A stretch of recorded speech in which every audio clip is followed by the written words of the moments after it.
Небәрі 3 қана затпен осындай биік әрі үлкен көлемдегі рулет жасайтын боламыз. Прям күшті болып шығады. Шайға жасап көріңіздер.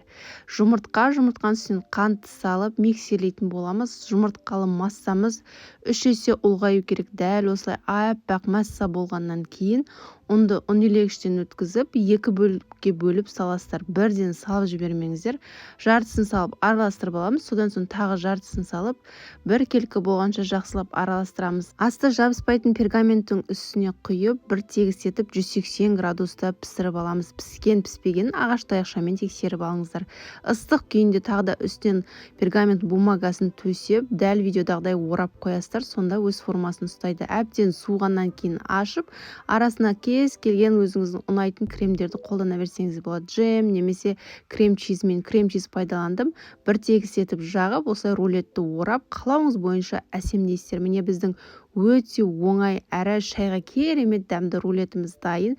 Парақшам пайдалы, парақшаға тіркеліп алуды ұмытпаңыздар, және де мына рулетті міндетті түрде жасап көріңіздер. Шайға өте керемет болады. Баршаңызға ас болсын, сіздермен болған ләззат.